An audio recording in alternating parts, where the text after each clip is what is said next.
In the heart of West Virginia, where rolling hills and lush farmland paint a serene picture of rural America, the facade of tranquility was shattered by a harrowing revelation. Donald Ray Lantz, 63, and Jeanne K. Whitefeather, 62, a seemingly respectable couple from Charleston, stood accused of unimaginable crimes against their adopted children. This story, dark and twisted, would unveil the grim reality behind the picturesque countryside. On a chilly October morning, the peaceful community of Sissonville woke to the shocking news of the couple's arrest.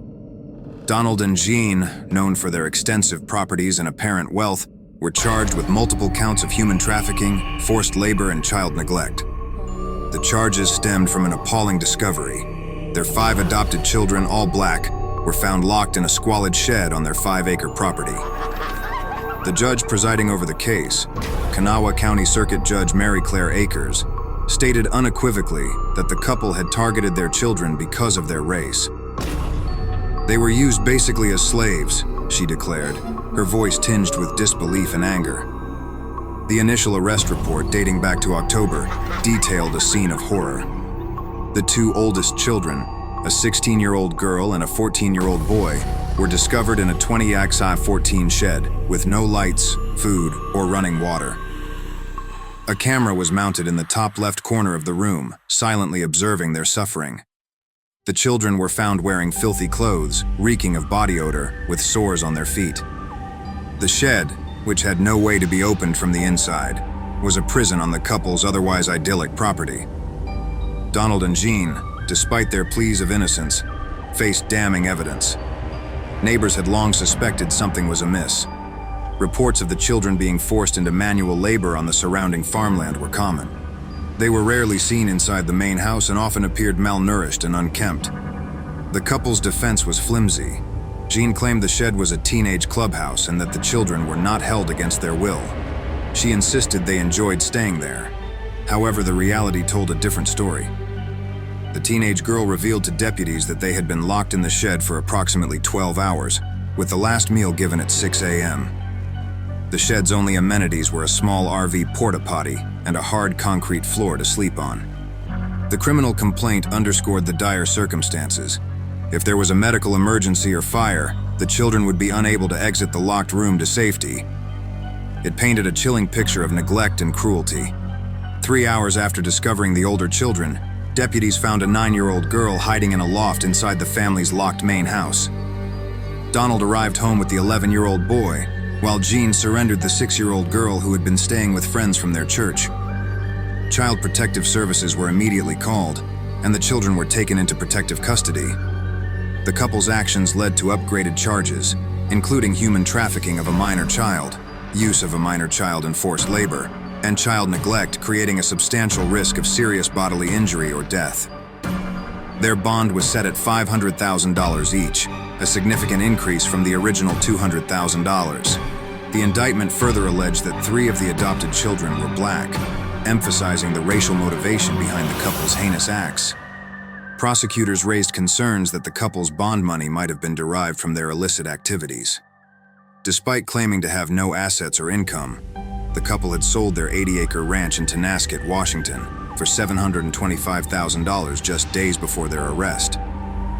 3 days later, Jeanne's brother posted the $200,000 bonds needed to secure their release. The couple's arrest sent shockwaves through the community. Neighbors like Stacy Miller had long suspected abuse.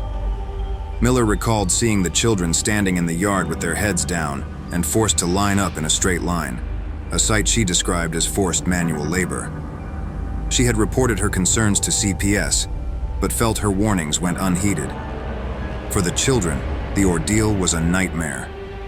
Forced to live in deplorable conditions, they were denied the basic comforts and rights every child deserves. The shed, which Jeanne insisted was a clubhouse, was nothing short of a prison. The children were homeschooled, further isolating them from the outside world and any chance of rescue. As the case unfolded, the community grappled with the horror that had been hidden in plain sight. The initial bond money was now in the custody of the court, with prosecutors pushing for it to be transferred to the children in the form of a trust fund. Jeanne's attorney, Mark Plants, argued that the case had been sensationalized. The evidence is going to show that there was a key inside. This case, on its face, sounds atrocious. However, there are two sides to every story, he stated at a hearing in February. Yet, the evidence was overwhelming. The children's testimonies, the conditions they were found in, and the consistent reports of forced labor painted a clear and damning picture. The couple's next court appearance was set for September 9th, a date that would bring them one step closer to justice. As I share the harrowing details of Donald Ray Lantz and Jeanne K. Whitefeather's heinous acts, a profound sense of shock and disbelief washes over me. It is unfathomable that such cruelty could be inflicted upon innocent children, and it leaves me grappling with a myriad of emotions. How could anyone do this to children, let alone those they chose to adopt and bring into their home? The very essence of adoption is to provide a loving, safe, and nurturing environment for children who, for whatever reason, cannot be with their biological families. Instead of offering the security and affection these children desperately needed, Lantz and Whitefeather subjected them to unimaginable suffering. The idea that these children, aged just 16, 14, 11, 9, and 6, were forced to live in squalid conditions, deprived of basic necessities such as food, water, and a safe place to sleep, is beyond appalling. The image of them locked in a dilapidated shed with no means of escape in case of an emergency is haunting. It's a stark reminder of the darkness that can hide behind closed doors, even in seemingly peaceful communities. Equally disturbing is the racial motivation behind the couple's actions. To target these children because of their race and use them as slaves is not only a gross violation of their human rights, but also a chilling reflection of deep-seated prejudices that persist in our society. It is a painful reminder that racism, in its most insidious forms, can manifest in unimaginable cruelty and exploitation. The neighbors' reports of forced labor and the children's visibly distressed state further amplify the horror of this case. How could such blatant signs of abuse go unnoticed or unaddressed for so long? It raises troubling questions about the effectiveness of the systems in place to protect vulnerable children and the responsibility we all share in safeguarding their well-being.